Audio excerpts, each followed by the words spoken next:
Michigan has an interesting relationship with the Ku Klux Klan, particularly the second Klan that emerges in around 1915. The first Klan came immediately in the wake of the Civil War from about 1868 to about 1871, and will be a primarily Southern sort of a phenomena overall. And it's going to take a number of names. It's not like it's a centralized authority. People should not be confused in that regard. It'll be the Knights of the White Camellia, the Night Riders, and so on and so forth, and the Ku Klux Klan. And in fact, there will be efforts by Congress and President Ulysses Grant to use the military to put down what is viewed as basically a white supremacist terrorist organization, domestic terror against African Americans and white allies in the wake of the Civil War.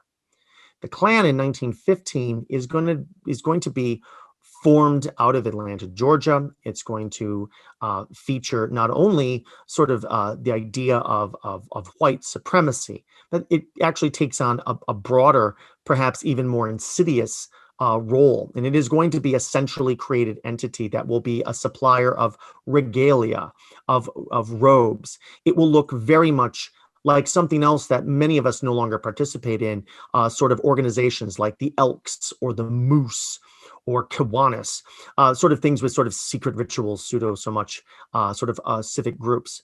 And so the Klan, oddly enough, is going to take that sort of piece and role within that time, only with regalia and other sorts of components. If you are in the South, the Klan of around 1915 to say 1925 at its peak will primarily be against African Americans, particularly in the South, below the Ohio River.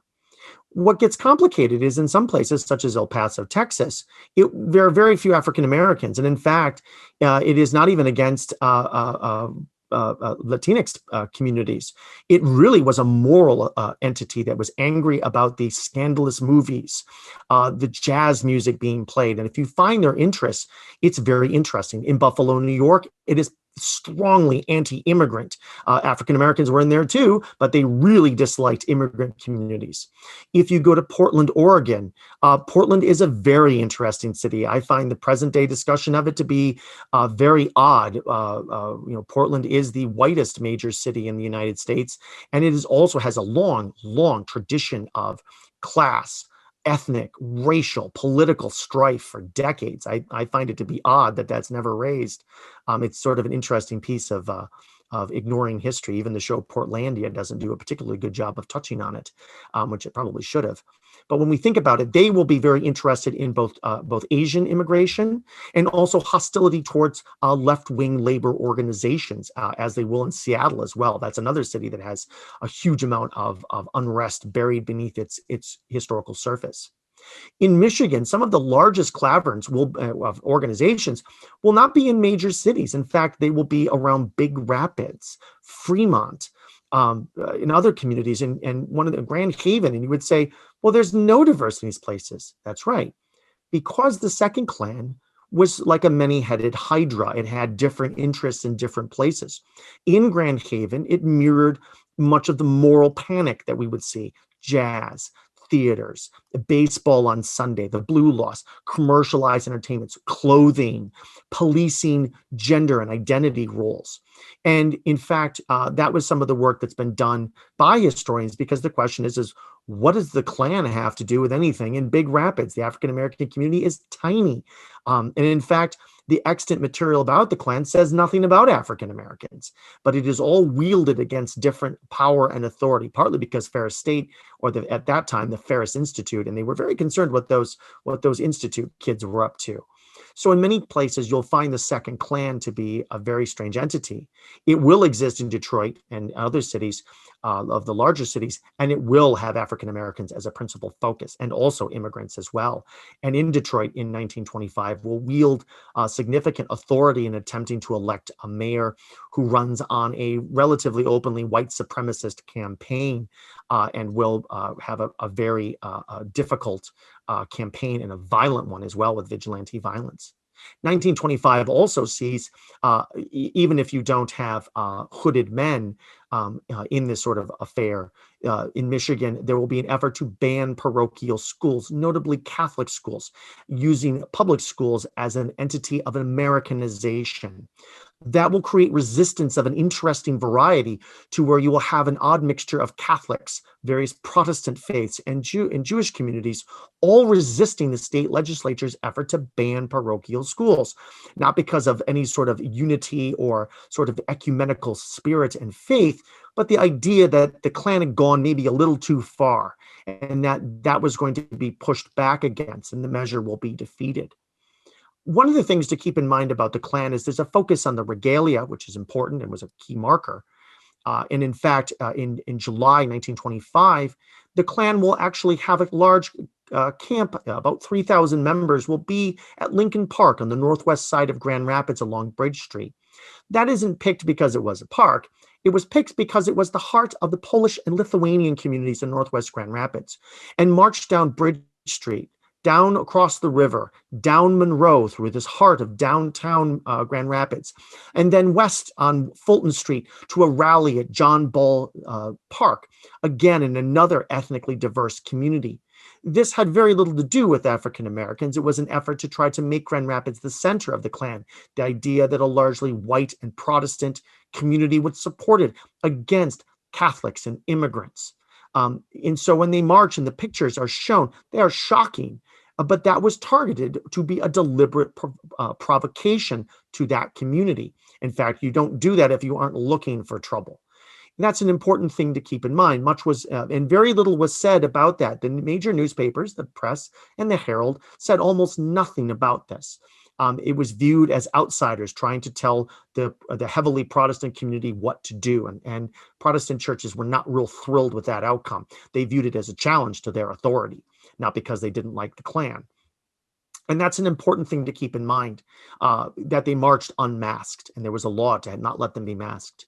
What's important to keep in mind is popular films like the 1988 film Mississippi Burning creates what one scholar called the image of sweaty rednecks in the dark doing bad things. In fact, the Second Klan featured primarily middle-class participants, those best members of their community. These acts were done in daylight and were large public performances. Cross burnings were kind of like a sideshow. And nor did people need to wear masks. In fact, the Klan's reach in Indiana, and most powerfully in Indiana, but also in Michigan, extended to legislators, again, the best people of the community. And we shouldn't get confused about that idea. The Second Klan is a powerful concept of participation, where people felt very empowered through group participation to express these ideas of varying motifs. This is a very nuanced view of the Klan, and perhaps is against what most people are familiar with, and pop culture does like to present that. But most times, if you saw a Klansman, they would look like much of the white community of the state and didn't need to have a hood or a robe. That drew attention, but their ideas were oftentimes expressed in broad daylight. So for the Klan in Michigan, one of the things that we wanted to do for the article was what I was concerned with when I mentioned this to a colleague at another institution. He said, "Oh, did the Klan do it?" And my response was, that's interesting, because again, we like to blame everything on the Klan. It's those people. We didn't do it. It's plausible deniability. And what we found was that from what I could find in the state references and the extant material, there were Klaverns in some of the communities around the area, but not necessarily in Lowell. Lowell featured both Protestant and Catholics in the same city, and there had been a fair bit of intermarriage. The Lowell Ledgers sort of pointed that out. It was at that time in the 1920s and 1930s still worth noting when that happened, and it was quite a scandal. But at the same time, my suspicion was it didn't mean that there weren't Klan members or people with Klan sympathies.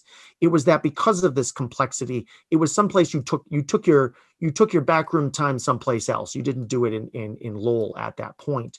Nor did we find in the minutes and materials of the Showboat any real overt references or sort of open discussions, which, considering the level of overt racial statements would not have been surprising at all. In fact, would have been very helpful. In fact, in their reminiscences and in their documents that they left, and they left quite a surprisingly large amount in detail, not minutes like discussion ensued. Heck, they wrote it down. This is what we talked about. So it was startlingly open, and you can go to the museum and have a look at it.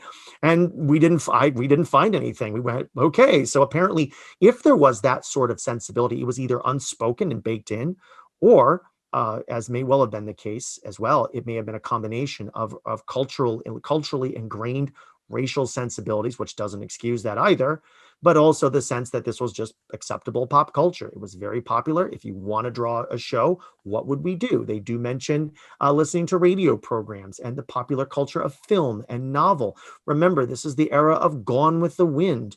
So, my sense is that they brought it in, and that it can't be put off on the Klan or some alien entity. I think it's kind of convenient. You maybe have outsiders tell you you can't do it. And I think it would be sort of an interesting twist if they tried to say, "Oh, the Klan made us do it." They didn't. In fact, they owned it. It was their idea, and they wanted it done their way. And I think that's an important thing to keep in mind for the communities, that they owned it in that regard, for better or for worse, mostly for the latter rather than the former. But certainly the Klan is there, but it was not like a large presence. At no point did the newspaper, which newspapers did report on cross burnings and that sort of activity. If there were marches, you had to go into Ionia County or other areas further east or to the south to attend those events. We found very little mention of them in the Lowell area. So it doesn't mean that it wasn't there. It does mean that that the showboat can't be just put off on, again, a bunch of sweaty rednecks in the dark. And the people who formed the committee and were a part of it were very much the best people of the community. And when I say best people, I would say the leading businessmen, representatives, community figures, civic authorities, of those sort of people. It wasn't a bunch of people you would say, well, we can't find them. They were people who were there and were open and were proud of their association and for having built the Showboat into this regional entertainment venue.